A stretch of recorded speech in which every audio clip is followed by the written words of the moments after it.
Meghan Markle, Prince Harry, Duchess of Sussex, the British royal family.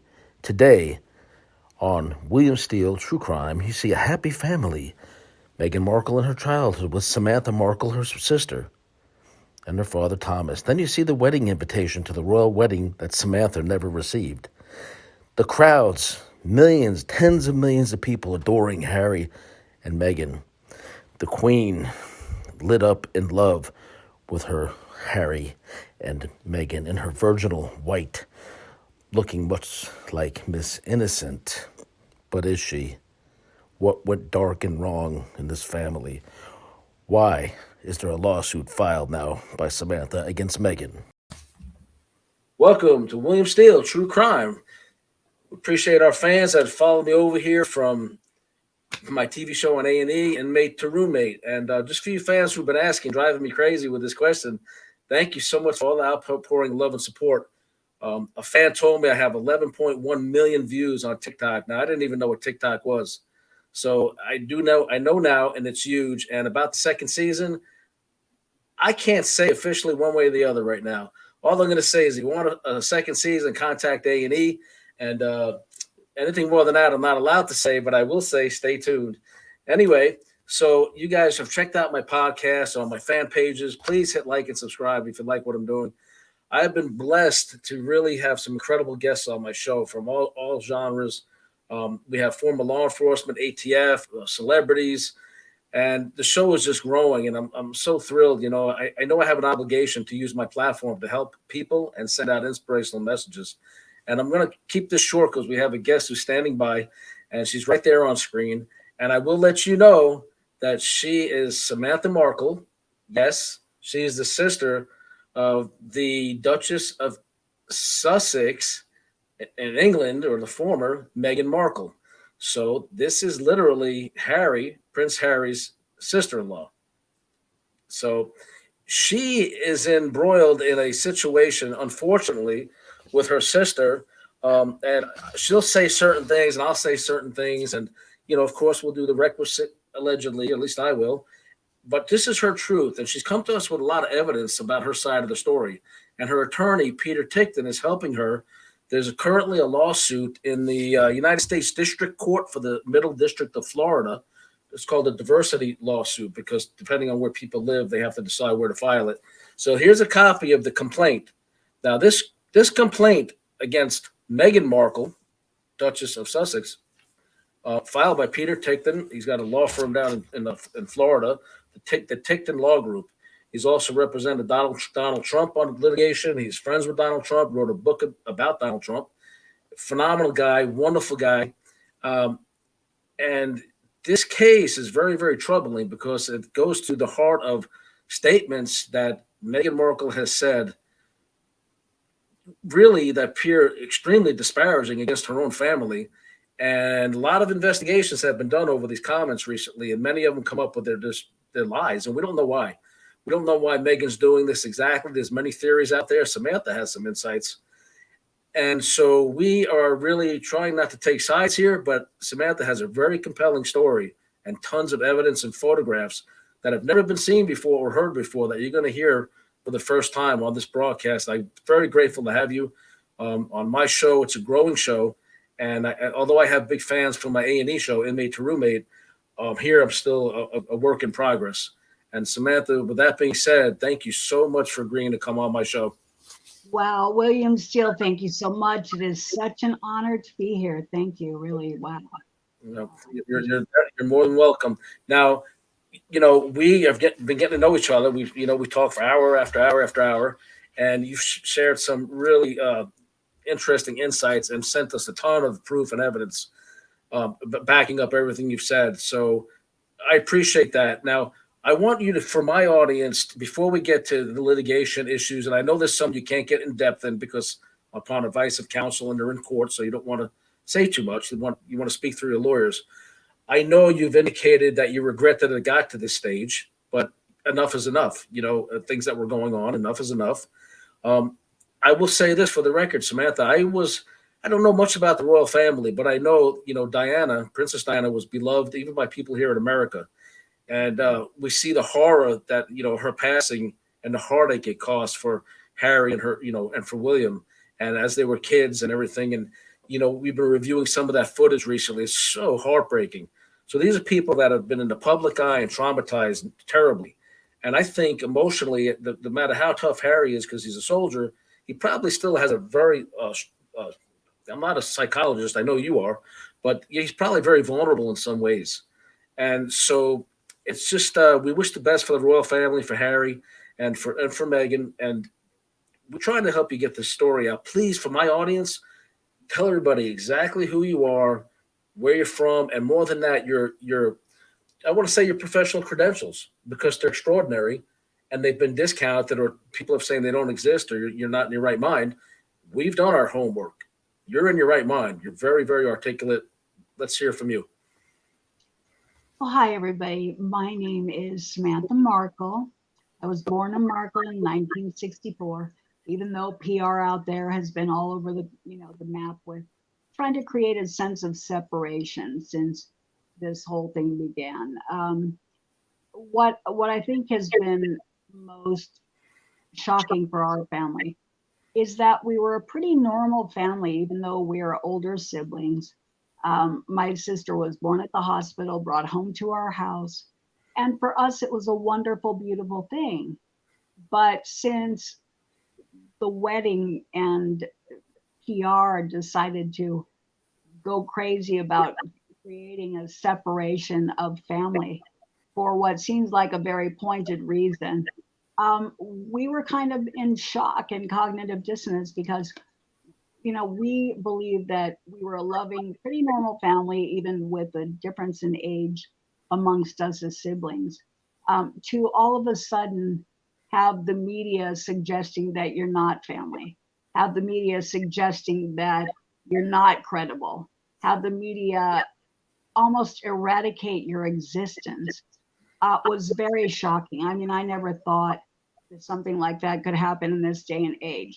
Right. So all things considered, yes, I do have 2 master's degrees. One of them is in counseling, mental health counseling. One is in voc rehab counseling, which is why this, even for me, this has all been so strange because I had to learn the power of groupthink, dynamics, of social perception, of social labeling. And I never thought I would find myself in a situation where the media are defining me.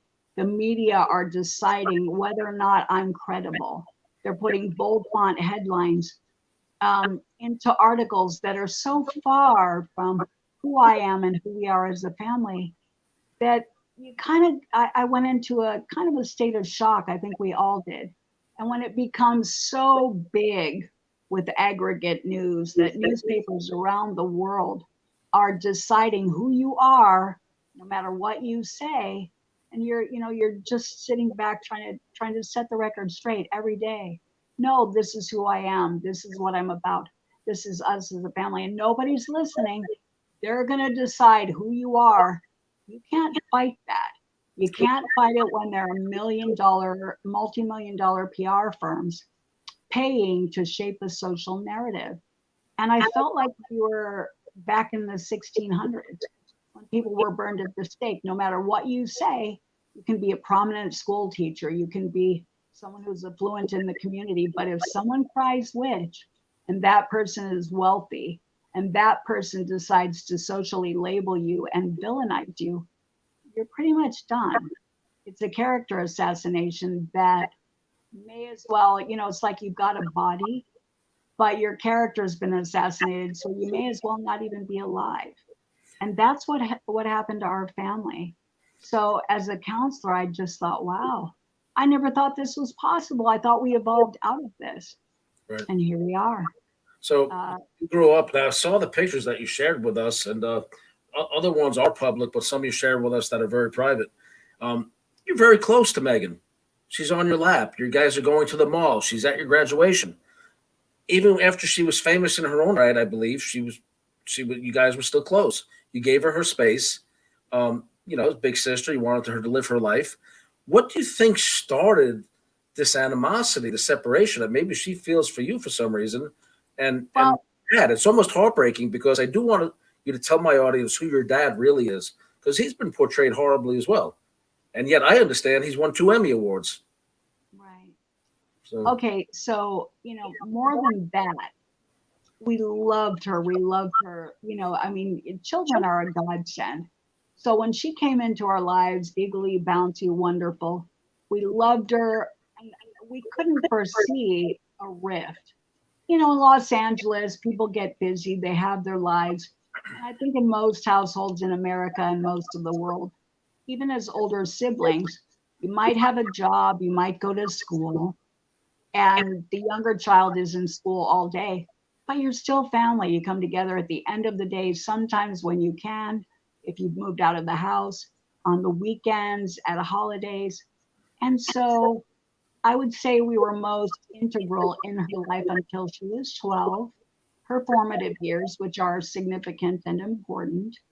And therefore, we always felt like, even though her parents were divorced, we felt like there was a bridge between the two households.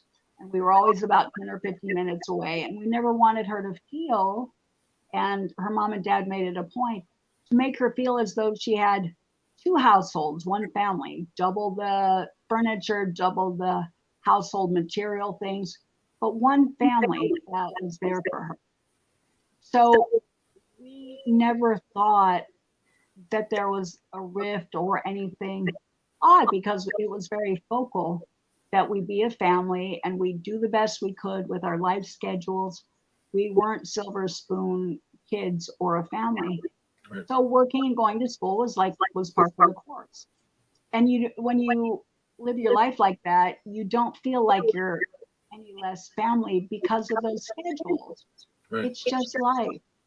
And I think my dad was pretty shocked because he was the consummate dad, building stages that she danced on, giving us everything we had, working 70 hours a week sometimes, but making sure that we had 100% of what we needed and 99% of what we wanted. And especially Meghan, because he did have more money, at his disposal by the time she was born. But all things considered, we were all very well taken care of. So when the media started calling him a deadbeat dad and creating a rift, we didn't know where that was coming from. And so people were criticizing us, like, why is her family out there speaking? Do they just want money? No, we're out there speaking because we see these articles being created that are creating a false rift, that are creating separation, that are disparaging us, and minimizing who we are as people. And we've all worked very hard in spite of a lot of difficult life circumstances. For me, it was disability. But nonetheless, I think we all did very well. And so for the media to put this cloud on our characters, I thought, what is wrong with this? How can this be? And moreover, I thought, where is this coming from? So, I mean, I don't think anybody, I want to ask the people out there, if someone in your family all of a sudden got rich, said they didn't know you, said they had no relationship with you, and more than that, you found out that there was PR out there purposely disparaging you for no justifiable reason other than to create the perception of distance. Right. So we wanted to get at the bottom of what that reason could be. And in the media, over time, we saw a lot of lies coming to the surface that she had told, that she didn't need to tell. There was nothing that we knew of that was, notably warranting hiding. But still, for some reason, that wasn't good enough. It wasn't good enough to be a normal young woman from a hardworking family that was just upper middle class. It seemed like it wasn't good enough to have dad pay for all of her schooling. It seemed like she wanted to take in all of those accolades and hog all of that to herself as accomplishments without paying tribute to dad for everything that he had sacrificed and everything that he had done. I remember you said that he even did lighting at some of her school shows, or when she was at all of them. He built the stages. He paid for her acting classes or dance classes. he was always there. He was always the one holding the camera. That's He, far you from, know, that's far from deadbeat dad, especially for somebody who became so successful. and especially when the schools were $150,000 plus. So to pay for every penny of her education from her first day in private kindergarten through her last day at college graduation, to be there, to be involved hands on, to be um, just an amazing father. Like, I don't think, and I've never met a father who can give more, and I'd like to see someone in the audience. Uh, I'm sure there's so many men out there who know how that feels. Right. Women too, it's not just men. But as a parent, you do that, you don't want anything back, but you certainly don't understand. And it's really hurtful to be uh, eradicated and disavowed and trashed Right. in spite of everything that you've done, regardless of everything that you've done. You They, can't make sense of that. So it's been really shocking. I know one of the horrible stories about your father. I think he was one of the paparazzi saw him buying beers and then called him an alcoholic. Yet those beers were for security guards at a place where he was. And Right. he doesn't even drink. That your father doesn't even drink. Yet the media disparaged him, as My, an alcoholic. yeah, and there are a lot of journalists he's met with who can attest to the fact that they bring him bottles of wine from around the world and he doesn't drink them. He gave those security guards some Heineken beer as a way of being chivalrous and saying thank you, because in Mexico, the security guards can't get that. So it was his way of saying, go home and enjoy yourself at the end of the day, and thank you so much for being here.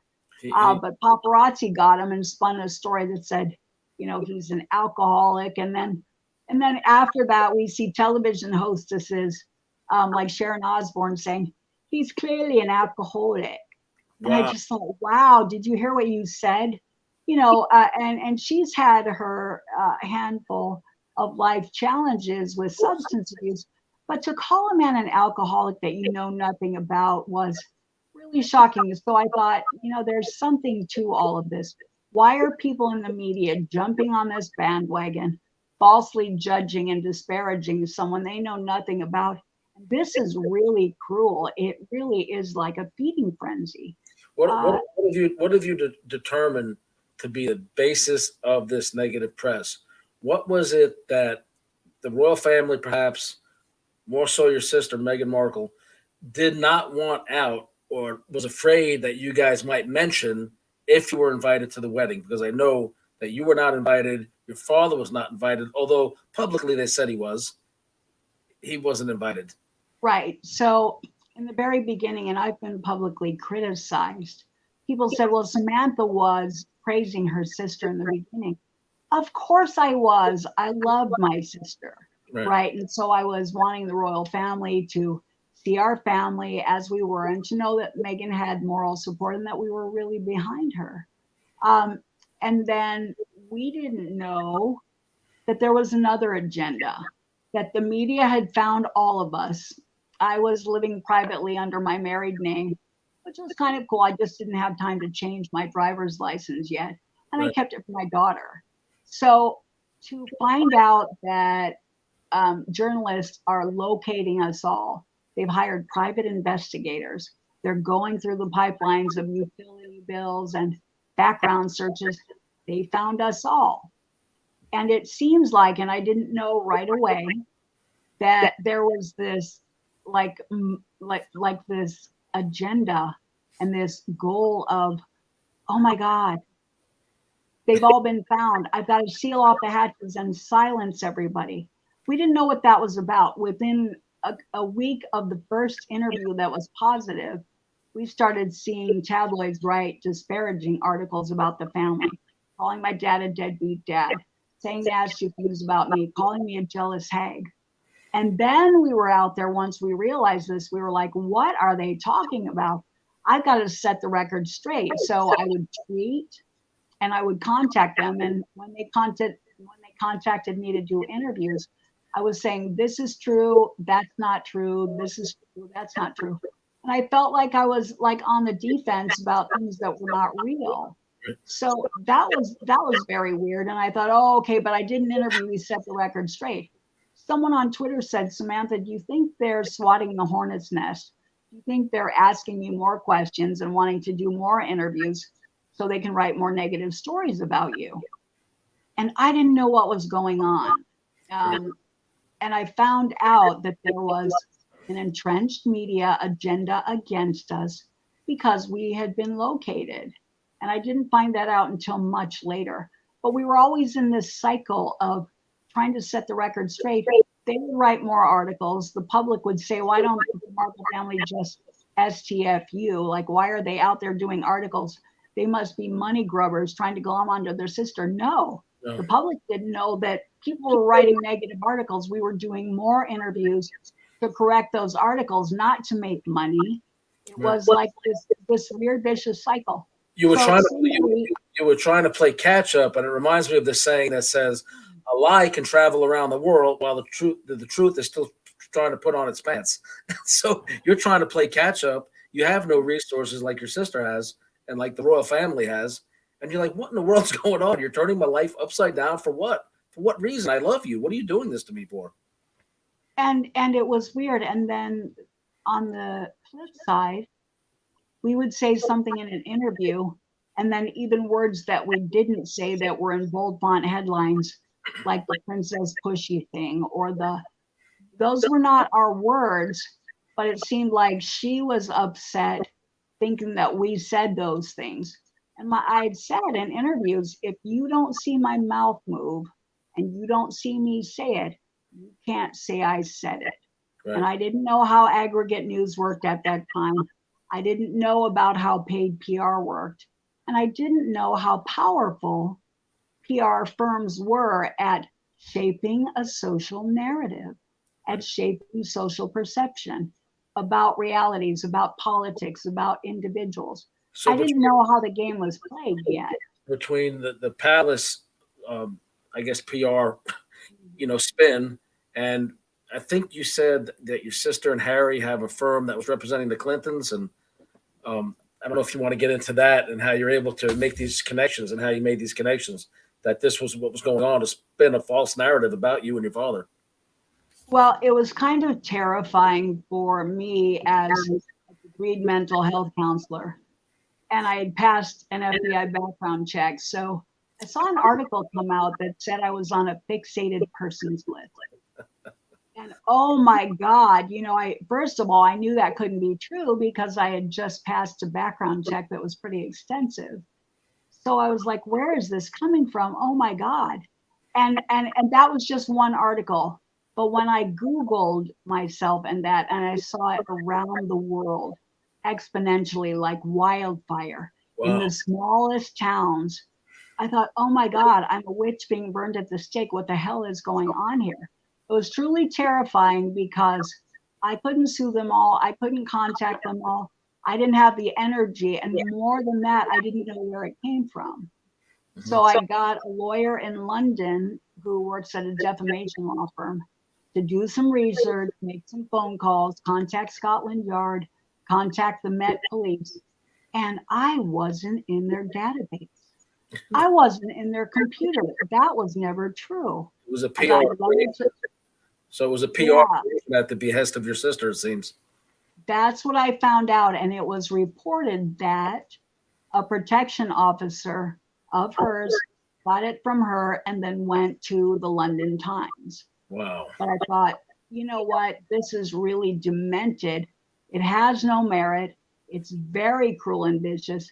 It's very defamatory, very injurious. And how do you, as a professional, if I Googled my name or I wanted to go work as a mental health counselor and you Googled my name, to see something like that was totally a character assassination. It's affected your whole career.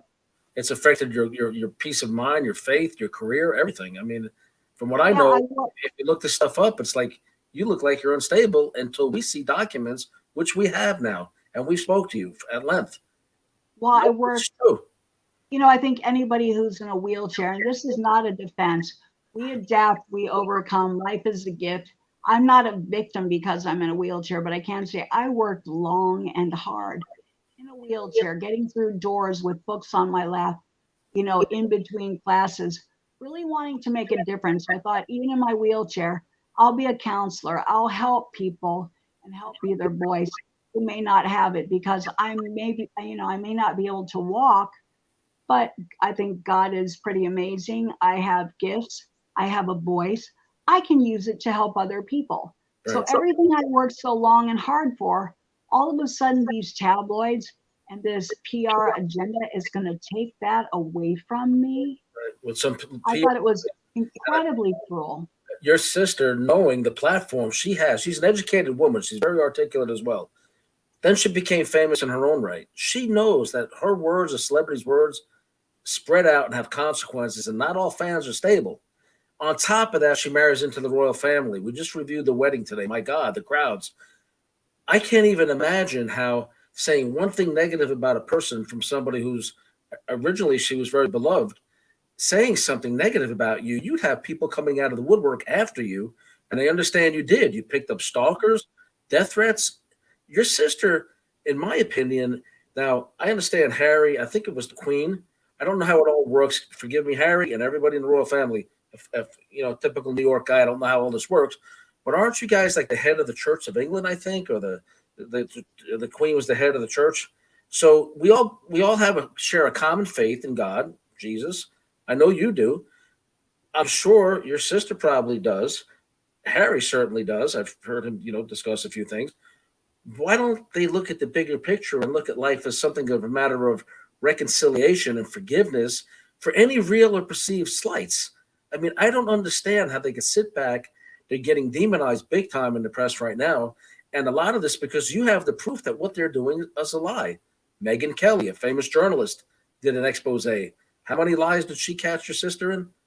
Demonstrable lies recently? Exactly. It was more than 100. Right. And I know you have issue with about about 7, 8 things she said about you, at least that.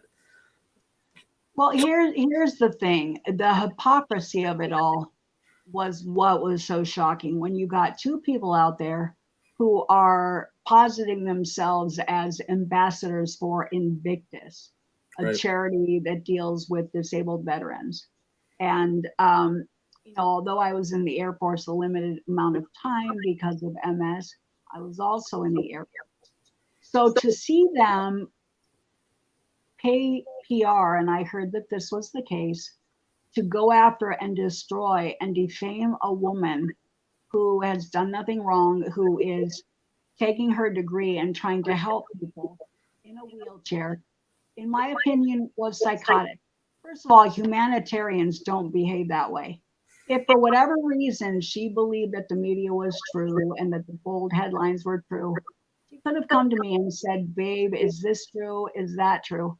But to go pay PR to damage us all, to hide lies that were reportedly told to the royal family about her working for the embassy, she never did, about her getting grants and scholarships, she never did. And that's why I believe we weren't invited to the wedding, because people talk.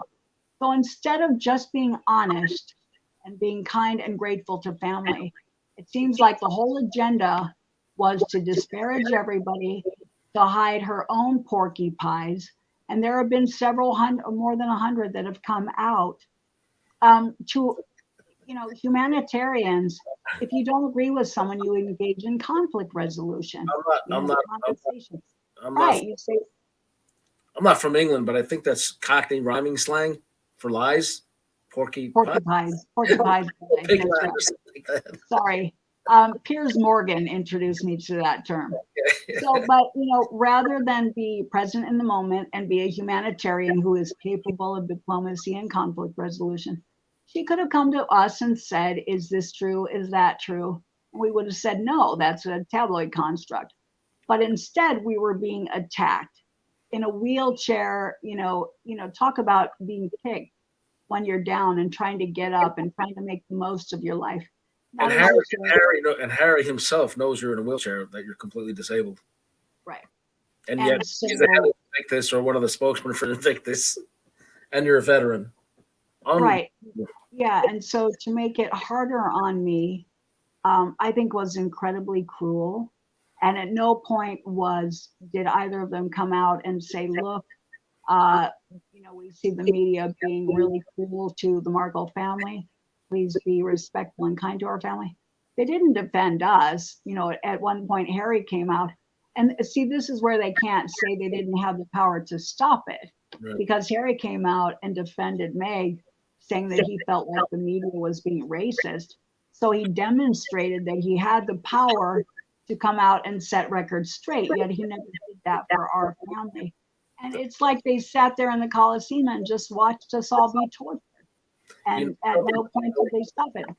It's crazy. It would be nice if he himself, Harry, I call upon you to watch this interview and see the evidence here and hear Samantha's story, because I don't know if your wife is telling you the whole truth, or if she lured you in with a story or her looks. I don't know any of this, or maybe you've overlooked a lot of things that are true about her past that are fine. If you love somebody, you overlooked skeletons and all this. But the torture that Samantha's going through is literally, we can feel it when we talk to her.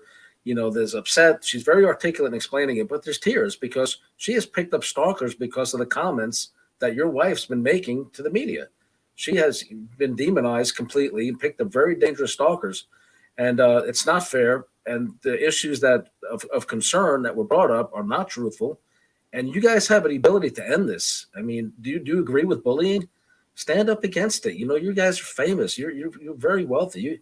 You got teams to stop this kind of thing. You have a woman in the world that's suffering because of the comments of your wife, who actually loved your wife. Exactly, Bill. I mean, they've come out. Harry's been the first one to say that he didn't like media and paparazzi because of what his mother went through. Right. Yet not only did they watch our family be tortured and tormented and defamed, they were behind closed doors paying for it by paying PR firms like Sunshine Sack, who could be vicious, to write articles that were so pointed. I mean, I could name the publications, 9 or 10 of them. I came to know which television shows were under that paid PR hub because they were all regurgitating and sharing the same nasty stories that weren't true. Right. And then what happens with aggregate news is those publications write nasty articles, and other publications around the world, whether it's the Times India or the smallest XYZ publication in Poland, or even Newsweek, at the level of legitimate news, they were regurgitating stories that were written as nasty fake news PR stories. They're too lazy to chase down the story themselves. Well, and when everybody in the world's saying the same thing, how can you fight that? And then it's got quotation marks. We were like, but wait, we didn't say that. Why didn't anyone ask us what we really said? Why didn't anyone ask us, oh, no, you said this? Well, someone, here's a light example in the very beginning. Someone said, Samantha said that she had, Meg had a soft spot for gingers. I don't use the word gingers. That's a Britishism. Right. So, I don't understand why inquiring minds wouldn't go, well, wait a minute. We didn't see her say that. Americans don't say gingers. Use some deductive reasoning. What paper used that term?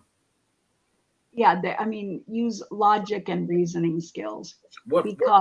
Excuse me, Samantha, I'm sorry. What paper used that term, ginger, and attributed those words to you?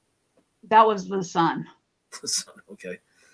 All right, I wrote a book that really gets into like Prince Andrew and my unfortunate relationship with Ghislaine Maxwell and certain things that I've seen in the Palm Beach mansion. This is William Steele. Thank you for joining us. We appreciate your support. Please remember, hit the like and subscribe button now.